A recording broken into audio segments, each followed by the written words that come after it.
எந்த ஒரு மிகப்பெரிய விஷயமா இருந்தாலும் அதோட ஆணிவேர்ல இருந்து ஆரம்பிக்கிறது தான் அழகு. தமிழர்களுக்கு வணக்கம். தமிழக பாரம்பரிய கலைகள்ல ரொம்ப முக்கியமான கலையாக கருதப்படுவது சிலம்பம். இந்த சிலம்பத்தை தானும் கற்றுக்கொண்டு பிறருக்கும் கற்றுக் கொடுத்து கொண்டிருக்கிறார். கிட்டத்தட்ட சிலம்பத்தையே தனது வாழ்க்கையாக மாற்றிக் கொண்டிருக்கிறார். அவர்தான் இன்றைய நம் நிகழ்ச்சியின் சிறப்பு விருந்தினர், மாஸ்டர் திரு பவர் பாண்டியன் அவர்கள். வாருங்கள், அவரிடம் பேசுவோம். சார் வணக்கம். நல்லா இருக்கீங்களா? நல்லா இருக்கு சார். கையில் சிலம்பத்தோட வந்திருக்கீங்க, ரொம்ப சந்தோஷம். இல்லை, எங்களோட பயிற்சி இடம் சிலம்பம் மட்டுமல்ல, சினிமா ஸ்டண்ட்டும் இங்கே கற்றுக் கொடுக்குறோம். சிலம்பத்தை கற்றுக்கிட்டு நீங்கள் சினிமாவில் இருந்திருக்கீங்க, ஸ்டண்ட் கலைஞராக இருந்திருக்கீங்க, ஸ்டண்ட் மாஸ்டராக இருந்திருக்கீங்க. ஆனாலும் முழுக்க முழுக்க உங்கள் பணியை அங்கேயே ஒதுக்காமல் இந்த கற்றுக் கொடுக்குறதையே முழு நேர பணியாக வச்சுருக்கிறீங்க இல்லையா? அதனால நான் உங்களை அந்த வாழ்க்கையை சிலம்பத்துக்காக ஒதுக்கிக்கிட்டவர் அப்படின்னு சொல்லுவேன். அதுக்கு ஒரு முக்கிய காரணம் என்ன? முக்கிய காரணம் இருக்குது. சிலம்பம் அப்படின்ற ஒரு விஷயம் வாழ்க்கையில் எப்போனா, நான் பள்ளிப்பருவம் முடிச்சு இப்போ 10ஆம் வகுப்பு முடிச்சது பிறகு நான் ஒரு இடத்துல ஜிம்னாஸ்டிக் ப்ராக்டிஸ் பண்ணிகிட்டு இருக்கும்போது என்னுடைய ஆசான் மாடக்குளம் ரவி ஆசான் திரைப்பட ஸ்டண்ட் இயக்குனர் இருந்தவர். அவருடைய அப்பா மாடக்குளம் அழகர்சாமி திரைப்படத்தில் எம்ஜிஆர் காலங்களில் இருந்து நிறைய சிலம்ப சண்டை காட்சிகள் புரட்சித் தலைவர் படங்களுக்கு அமைத்து கொடுத்தவர்.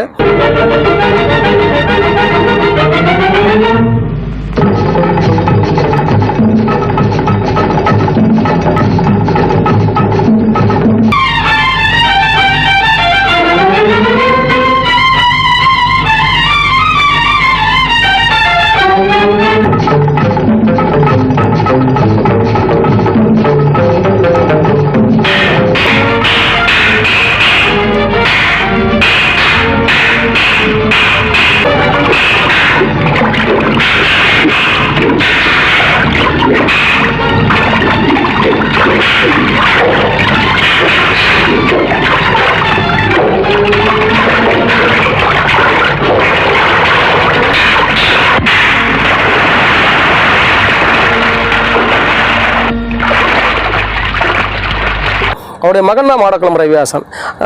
மாடக்குளம் ரவிவாசன் எங்களோட ஜிம்னாஸ்டிக்கை பார்த்து, நீங்கள் நல்லா ஜிம்னாஸ்டிக் செய்றீங்க, ஸ்டண்ட்டில் பண்ணக்கூடாது.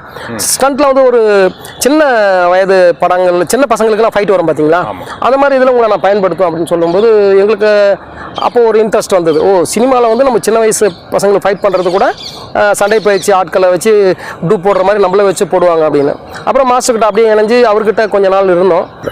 அப்போது இப்போ மாஸ்டர்கிட்ட மாடக்குளம் ரவி மாஸ்டர் அப்படின்னாலே சினிமா வாழ்க்கையில், சினிமாவில் சிலம்பம் அப்படின்னா எல்லாருமே நிறைய பேர் இருந்தாங்க, பெரிய ஜாம்பவான்களாக இருந்தாங்க. குறிப்பாக இவங்க அதில் ரொம்ப என்ன சொல்கிறது, இதுக்கு முக்கியத்துவம் கொடுக்குறவங்களா இருந்தாங்க. அப்போது மாஸ்டர்கிட்ட சிலம்பம் கற்றுக்க ஆரம்பித்தேன். எனக்கு ஒரு தனித்தன்மை எங்கள் மாஸ்டர் எப்படி கொடுத்தாரு அப்படின்னா, ஜிம்னாஸ்டிக் கலந்து நான் சிலம்பம் செய்ததுனாலும் சிலம்பத்தில் வெறும் அதாவது எப்படி சொல்கிறேன்னா, சிறப்பு டெக்னிக்கல், அதாவது நுணுக்கங்களை தெரிஞ்ச பெரிய பெரிய ஆசான்கள், குறிப்பாக ராமையாதாசன் ஒரு ஆசான் இருந்தார். அவர் என்னுடைய மாஸ்டர் கூடயே இருப்பார். இப்படி சினிமாக்குள்ளே இருக்கிறவங்க பெரிய பெரிய ஆசான்களை எங்கள் மாஸ்டர் அணுகி அவர் கூடயே ஒன்றா இருக்கிற காலகட்டம் நந்தனம் ஆர்ட்ஸ் காலேஜில் இந்த பயிற்சி அப்படியே போயிட்டே இருக்கும். அவங்கள பார்த்து எங்கள் மாஸ்டர் சொல்கிற ஒரு விஷயம் என்னென்னா, மாடக்குளம் ரவி மாஸ்டர், ஐயா இவங்ககிட்ட இந்த மாதிரி வித்தை நல்லா இருக்கும். இவங்க கம்புலேயே பூட்டு பிரிவு லாக் சிஸ்டம்ஸ் லாக்ஸ் போடுவாங்க நல்லா. இவங்க கம்பில் போர் சிலம்பம் நல்லா பண்ணுவாங்க, இவங்க அலங்கார சிலம்பம் நல்லா பண்ணுவாங்க. அப்படி ஒவ்வொரு ஆசனங்களை காட்டி காட்டி காட்டி கற்றுக் கொடுக்கும்போது இந்த பயிற்சியை என்னுடைய மாஸ்டருடைய அந்த வேண்டுகோள் மாஸ்டருடைய வேண்டுகோள் கற்றுக்கணும். இல்லை மாஸ்டர் சொல்லும்போது நம்ம ஏன் கற்றுக்கூடாது, கற்றுக்க ஆரம்பித்து அதன் பிறகு என்ன ஆச்சுன்னா, சிலம்பம் மேலே ஒரு அபரிதமான ஒரு ஈர்ப்பு. சிலம்பம் விளையாட்டாக வளரணும். ஏன்னா இன்றைக்கி கபடி பார்த்தோம்னா நம்ம தமிழ் மண்ணோட விளையாட்டு. இந்த கபடிங்கிற விளையாட்டு இன்றைக்கி இந்திய அளவில் இல்லை, உலக அளவில் பரவி இருக்குது. ப்ரோ கபடின்னு ஒன்று இன்றைக்கி மக்களை அவ்வளோ கவர்ந்து இருக்குது. இந்த ப்ரோ கபடிக்கு அவ்வளோ வரவேற்பு மக்கள்கிட்ட இருக்குது. சிலம்பம் விளையாட்டாக மாறி இருக்கு. இந்த சிலம்பம் விளையாட்டு உலக அரங்குக்கு வரணும். இப்போ ஒரு ஃபிட்டாக இருக்கணும் அப்படின்னா மக்கள் ஜிம்முக்கு போகிறோம், காலையில் ஓடுறோம், ஜூம்பா டான்ஸ், அப்படி இப்படி நிறைய விஷயங்கள் வந்துருச்சு. பட் இந்த சிலம்பம் இவ்வளவு நன்மைகள் தருது, குழந்தைகள்ல இருந்து ஆரம்பிச்சு பெரியவங்க வரைக்கும். ஞாபக சக்தி தொடங்கி உடல் வலிமை, மன வலிமை, தன்னை தற்காத்துக் கொள்கின்ற திறன். அப்ப அந்த புரிதல் இன்றைய தலைமுறைகளுக்கு மக்களுக்கு இருக்கு. ஏன்னா இப்போ நிச்சயமா விஞ்ஞான வளர்ச்சி பல வகையில நம்மளுக்கு தொல்லைகளும் தொந்தரவுகளும் இருந்தாலும் பல வகையில நீங்க உங்களுக்கு தெரியும், இந்த ஊடகங்கள் வாயிலாக தான் நம்ம இந்த கலையோட அவேர்னஸ் அதிகமா இருக்கு.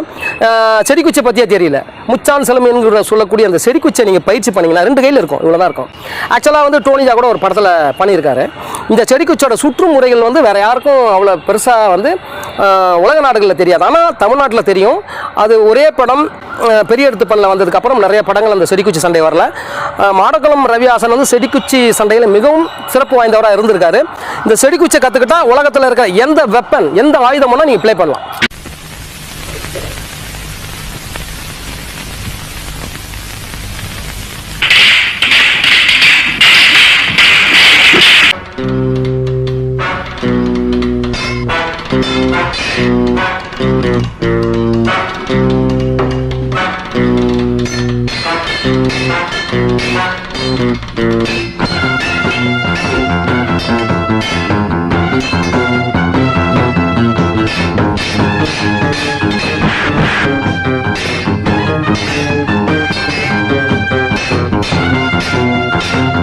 அப்போ அந்த செடிக்குச்சி இன்னைக்கு இருக்கிற சிலம்ப மாஸ்டர்களுக்கு வந்து நார்மலா 2 சின்ன குச்சி, சின்ன குச்சி தான். அது வந்து முச்சான் சிலம்பம், 3 அடி இருக்கக்கூடிய பேரே முச்சான் சிலம்பம், செடிக்குச்சி சிலம்பம், இந்த மாதிரி பேர்களில் பல பேர்கள் அது வழங்கப்பட்டாலும் ஒரு 2 கையில் வந்து நம்ம வச்சு அதில் தான் வந்து வால் பயிற்சியே உண்டு.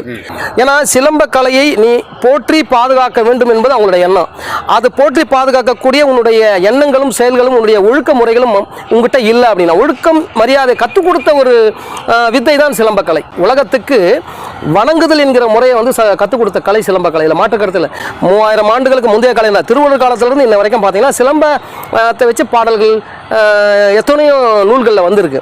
அந்த நூல்களை எடுத்து சொல்கிறதுக்கு கூட ஆள் இல்லாமல் இருக்குது. ஆனால் இன்றைய சிலம்பம் பார்த்தோன்னா பெரிய அளவில் பிரபலமாக இருக்குது. இதை கொண்டு போய் அரசாங்கத்திட்ட கொடுத்தா அரசாங்கத்தின் வாயிலாக நமக்கு அதுக்கான ஒரு உந்துதல் கிடைக்கும். அப்படி கிடைக்கும் போது நிச்சயமாக இது இன்னைக்கு கபடி மாதிரி சிலம்ப விளையாட்டு பெரிய அளவில் வளர்றதுக்கு நிச்சயமாக கிடைக்கும். ரொம்ப நன்றி சார். இவ்வளவு நேரம் சிலம்பம் சார்ந்து பல விஷயங்கள் பேசுறீங்க, பல ஆசைகளை தெரிவிச்சீங்க. எல்லாமே நிறைவேறட்டும். வாழ்த்துக்கள்.